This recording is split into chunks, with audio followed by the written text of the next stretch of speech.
रूसी anti aircraft missile से हमला हुआ है। यूक्रेन का कामकाजी ड्रोन कैसे तबाह किया गया, यह भी आपको दिखाते हैं। ड्रोन पर अटैक के बाद जोरदार धमाका हुआ, यह देखिए आप आसमान में ड्रोन की तबाही का वीडियो। हालांकि ड्रोन को रूसी एंटी एयरक्राफ्ट मिसाइल ने हिट जरूर किया है, एयर डिफेंस सिस्टम की मिसाइल ने हिट जरूर किया है, लेकिन इसके बाद जो मलबा गिरा उस मलबे से भी एक बड़ा धमाका हुआ।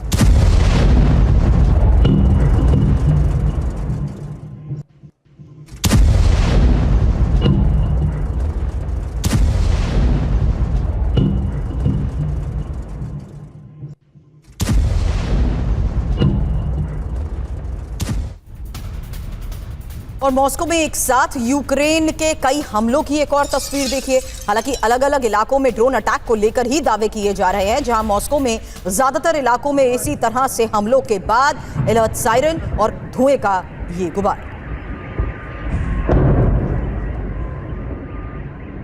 इलाके में इन तस्वीरों से साफ है कि कैसे अलग अलग जगहों पर एक साथ हमलों को अंजाम दिया गया है।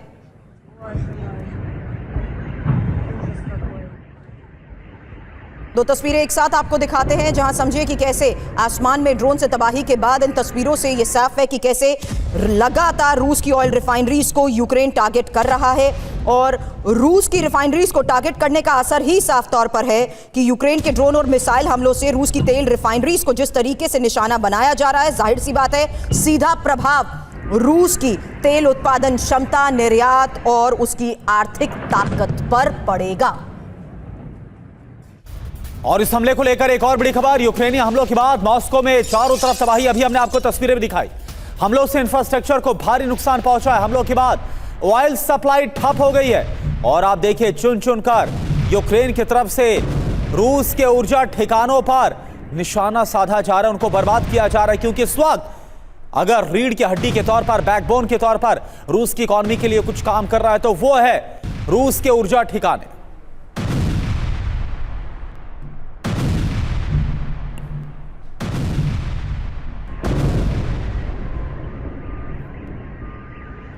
और ये तस्वीरें हम आपको दिखा रहे हैं मॉस्को में। आप देखिए जब कैमरा घुमाया गया तो चारों तरफ अगर आप देखेंगे कई ऐसे ठिकाने जहां पर धमाका और धुआं उठता हुआ नजर आ रहा है। पूरे मॉस्को में तबाही।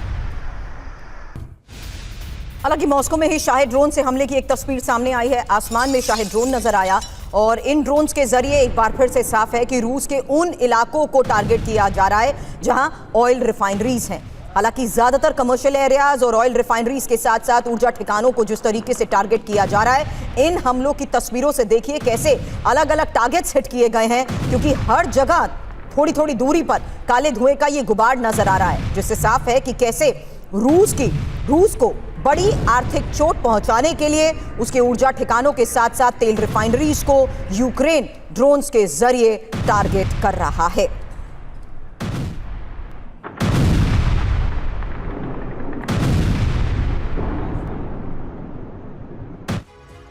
फिलहाल मॉस्को पर लगातार हो रहे ड्रोन अटैक्स के बीच सबसे बड़ी खबर है ऑयल रिफाइनरीज कैसे जल रही हैं, क्योंकि टारगेट किया गया है कपोतनिया ऑयल रिफाइनरी को ड्रोन के जरिए। इन हमलों के बाद रिफाइनरी में जोरदार धमाकों को लेकर खबर, जबकि हमले में लगी आग और आसमान में उठते धुएं की अलग अलग जगहों से तस्वीरें भी सामने आई। बिल्कुल, रिफाइनरी में कई अहम यूनिट्स पूरी तरह से तबाह हो गई।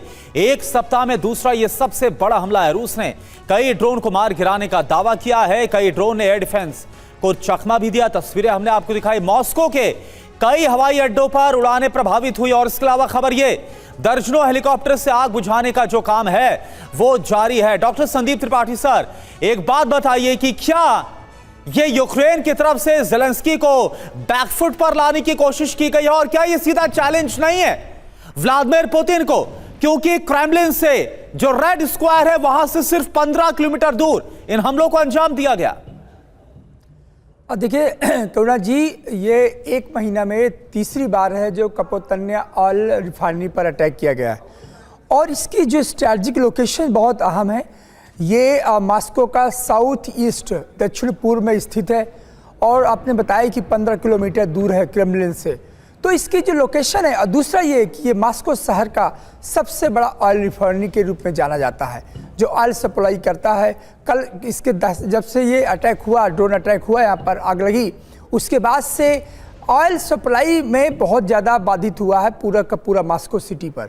तो ये कह सकते हैं कि यूक्रेन का जो एक मकसद था मैसेज देना, उस रूस को, उस मॉस्को को जो लगातार 4 सालों तक एक बढ़त बनाया था इस वॉर पर, तो मुझे लगता है कि जो G7 की जो बैठक हुई है वहाँ से जो ऑक्सीजन जेलेंस्की को मिला है, G7 के जो नेता थे वो कह रहे थे कि पीछे नहीं हटना है, वो पहला।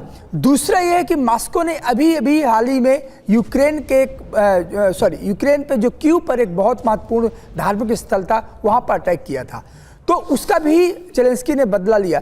देखिए सवाल ये है कि बदला और प्रतिशोध चलता रहेगा, लेकिन जो इमेज है पुतिन की और मॉस्को की इमेज है, ये अपने आप में बहुत बड़ा सेटबैक है।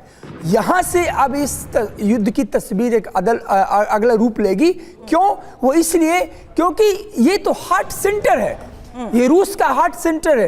क्रेमलिन के एक तरह से क्रेमलिन को मैसेज दिया गया कि हमारे जो ड्रोन्स हैं उससे आप सेफ नहीं, महफूज नहीं है, मॉस्को शहर महफूज नहीं है, रूस की जनता महफूज नहीं है। और यहाँ से मुझे लगता है पुतिन जो है अपनी स्ट्रेटजी पर कोई बहुत ही रेडिकल चेंज करेंगे और इसके बाद जेलेंस्की को मैसेज देंगे कि जेलेंस्की, G7, EU, NATO यही तुम्हारी फसाद है, इसी वजह से को लेकर आगे एक रिपोर्ट, इसी वजह से यूक्रेन नष्ट हुआ है। आगे, लेकिन सवाल यही होगा कि क्या युद्ध की सीमा अब बढ़ चुकी है?